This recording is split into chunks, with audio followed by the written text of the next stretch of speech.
Hi, Marilyn here with Cotton and Chocolate, and welcome to Saturday Sampler Month 3, Halloween Figs with a Twist.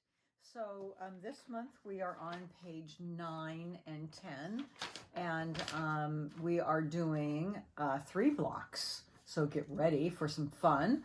The first one that we're going to talk about is the Goose Tracks block. And I'm going to talk to you about the cutting of the block and the piecing in one swoop. So pay attention, it's lots of fun. The block looks just like this. It's right here in the quilt. This is the Goose Tracks block right here. So that's one that we're going to be cutting and piecing today. So some of the fabric you'll have from month 2, and it indicates it at the top and on your packet, and then some you have in your pack. And you'll have lots of fabric and a little bit extra. So from the gray ditzy, which is this little purple right here, and of course you always have to refer back to your swatch page to make sure that you have the right one, or just watch me on the video. That's why we're here. Okay, so from the 3 1/4 inch strip, which was from month 2, you need to cut 2 3 1/4 inch squares and then cut them on the diagonal twice, and you will end up with 8 triangles. And then you're going to also cut 4 3 inch squares and cut them on the diagonal once to yield 8 triangles.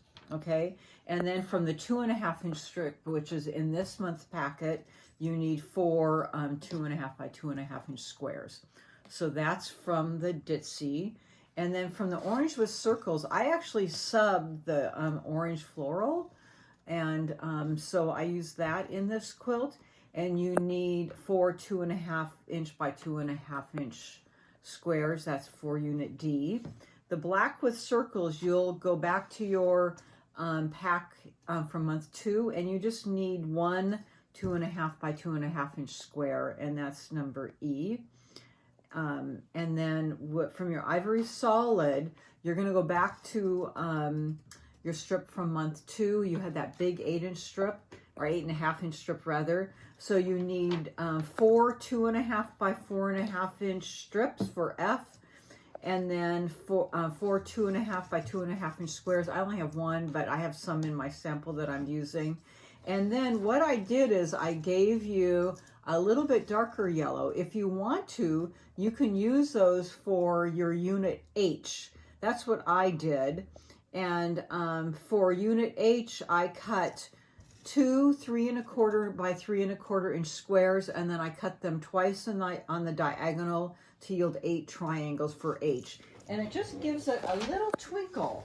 So they're a little bit darker yellow right in those corners. Now, if you don't like that, don't do that. You have plenty of the lighter yellow if you don't want to add that little twinkle of darker yellow in it. It's your quilt. You can do whatever you want to. Okay? So now we're ready to sew. I'm going to move these off to the side a little bit and show you the piecing. So the first thing that you're going to do is you're going to take your yellow, whichever one you use, and you're going to make an A and an H, or an A and an H, and you're going to sew them together. And you need 1 each in each of the blocks. So you have 4 of these, so you need 1 of each side. Now notice that they're mirror images. So if you sew them all the same, 8 of them, then you're going to have to take 4 out and start over, right? Yes, the cameraman's shaking yes. Okay, so you need to do 4 in one direction, like I did, and 4 in the opposite direction, because one goes on each side of our little lily here.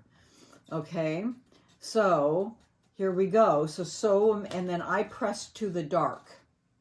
Okay, so you just sew those together, okay, and press to the dark. And now, once you have those, you're going to take that bigger triangle, which is B, you're going to put it over and match the edges here and sew along here. Will they match perfectly? With this triangle match to this one perfectly? It won't. But we're going to cut them down to size afterwards. So don't even worry about that tail, because we're going to cut it down. Okay? And then I'm going to press towards this triangle. Now, you have to square this up to 2 1/2 inches. Well, I'm using my block lock a lot for squaring up, or you're going to take a regular you know, square. Square up ruler. Okay, square up ruler, yeah, all right. But your block lock works terrific. I've pressed to the side, so I take the valley and I have my emblem, just like I would do a regular half square triangle. Now, what's half of 2x?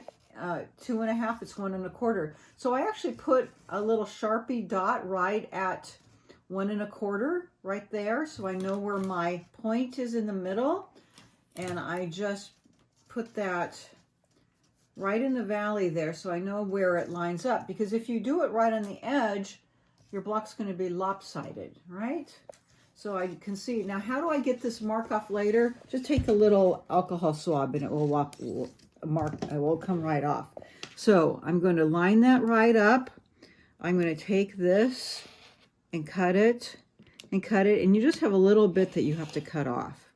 Okay, I've already squared up the other one, and now I'm going to turn it, and I'm going to turn my block lock so my emblem is still in the valley, meaning the hill is the side where I pressed that seam.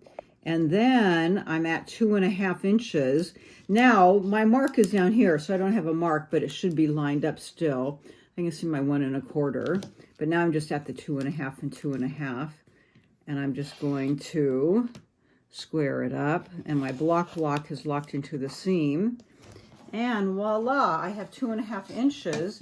And importantly, this is still in the middle. And I forgot to bring up, when you're lining this up, I'm going to go back to the first one. When you're lining it up, also pay attention to that point here is at the 2.5 inch mark. So I have my dot here, but that point is right there at the 2.5 inch mark also. And these are at the corners. That makes it perfectly lined up.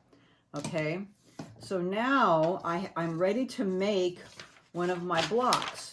So I take a 2.5 inch background square, and then I take both of these, and I'm just going to lay it here so I can see the lineup. So you have a background going this direction, and then I have a background going out this way. And now they want you to take a block C, and it goes here, plain, and sew it in.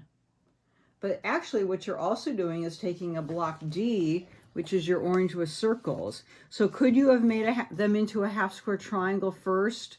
You could have, but they weren't oversized. So what they actually have you doing is taking this, and then after you have it sewn together, you sew this together, and then you take this square and add it on like a folded corner.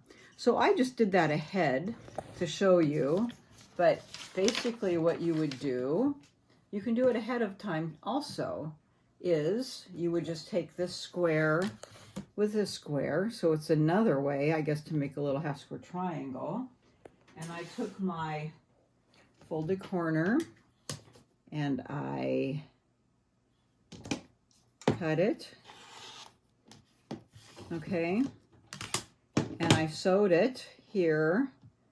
And then I just pressed it open, and that's what that is right there. Nice. Basically, a little half square triangle, easily made, but it's the exact size rather than cutting it down to size. So it's doing it after the fact. Now, could you do this after you pieced it? Yes, you could do that, and that's what they were asking you to do, is piece it in and then do this after the fact. But frankly, the result is the same. So now we have our block. And you're going to make 4 of these. Then when you're piecing this, you'll have your sashing, which is your rectangle right here.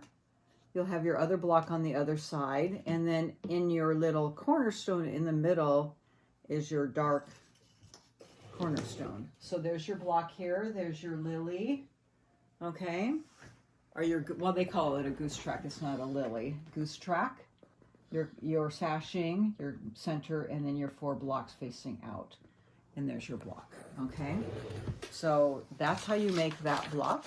And then in the next video, we're going to be going to our second block in this series for this month. Thank you.